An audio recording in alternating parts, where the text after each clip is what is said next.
Well, Andrew Schulz calls out Ben Shapiro, and ooh boy, does it get spicy. You're going to want to see this clip, guys. He makes the argument for censorship. He calls it something else. Yeah, I forget the term. I have it in my phone. But I don't even think he's using the term right. But he's basically like, there's a window of ideas we accept. Yes. And we accept ideas between this, I guess this is, if I get window, you're looking like this. So we accept ideas between here and here. And anything outside of that window, well, you're fireable. That's censorship. What? But he's acting as if this is like a justified reason for firing people when you built your identity and platform off of no censorship and freedom of speech and facts don't care about your feelings and all this shit. It's also funny that that window happens to end where his beliefs end. Isn't it interesting? You would say that. Not being pro-Israel, that's where the window ends. That's also your specific personal belief. What? So I just don't see. So you can't have an opinion on your platform that is not pro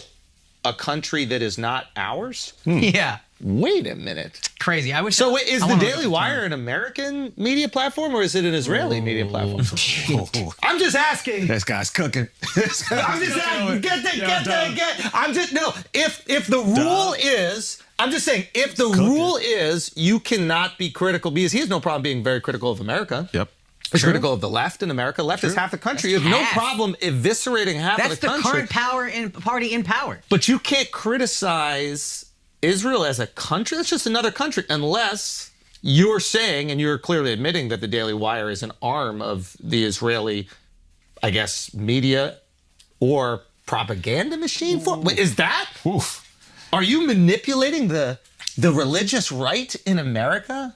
Are you manipulating the right-wing conservatives in America and selling them country western movies and putting on your little cowboy hat and fake moving to Nashville so that you could take all their money and then in the process restricting free speech, one of the core tenets of the American identity? Ben. Oof. Benjamin. What is happening? There's trouble in paradise.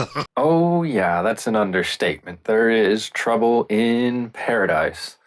But that's because, I think we were all thinking it, and this guy just put it straight into words and called it like he sees it.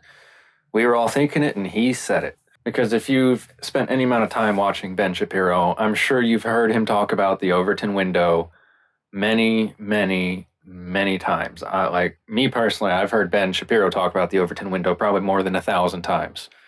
Yeah, I don't know if I'd go as far as to say that the Daily Wire is an Israeli propaganda platform, but I would definitely agree with the sentiment that the Daily Wire is espousing the same positions as the Israeli propaganda network. However, it's not the entire Daily Wire that is espousing these positions, as Ben Shapiro likes to point out, Matt Walsh many times. But today is just not Ben's lucky day at all. No siree. Things just keep getting worse for Ben Shapiro today because Candace Owens decided that she was going to have a few words on Twitter about Ben without talking about Ben, without naming him specifically because, just heavily implied, basically what Ben's been doing about her. So let's get into these tweets. So the first one Candace Owens posts today: as the left is now describing Christ as king as something dangerous, it is very important to remember that this war on Christ was not started by the left. This was started by Andrew Klavan and the Daily Wire in an attempt to explain how I was anti-Semitic. Very, very interesting, Candace, because that is true. You can check out the Andrew Klavan show and see his defense of Candace being anti-Semitic, and it is absolutely absurd and ridiculous. Then a little later in the day, Candace posted this tweet: pro tip, the people who keep screaming racism is everywhere during BLM were actually the racial supremacists. The people who are now screaming anti-Semitism is everywhere are actually the racial supremacists. They will smear you to get you to bow the knee to their superiority. Don't be fooled, stand tall. I would agree. Obviously the most recent thing in mind is the Christ is King debacle. And she's obviously calling out Ben Shapiro here. Like, this is a very obvious poke at Ben Shapiro, since Ben Shapiro's been poking at her the whole past week or so. Well, few weeks, actually. And then Candace decides to troll a little more, and she posts, "Internet, I need your help. Last week, upon my leave from the Daily Wire, a journalist informed me that someone behind the scenes was attempting to shop for story trying to correlate me to Nick Fuentes. This week, the same journalist informed me that the same person is now trying to shop a story to correlate me to Milo Yiannopoulos. Who do you guys think could be the mysterious person trying to get journalists to connect me to those two very specific individuals, neither of whom I know? LOL with a laughing emoji.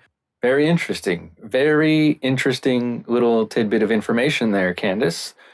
Yes, good point. There really would only be one person or one specific group of people who would be interested in doing something like this right now. A very, very subtle yet obvious poke at Daily Wire and Ben Shapiro again. We see you there, Candace. Things are starting to heat up between the drama and beef between Candace Owens and the Daily Wire / Ben Shapiro, and oh boy, I can't wait to see where this is going. That's it for today, guys. Make sure you leave a like on this video, subscribe to this channel, and because YouTube has shadow banned me, make sure you follow me on Rumble as well.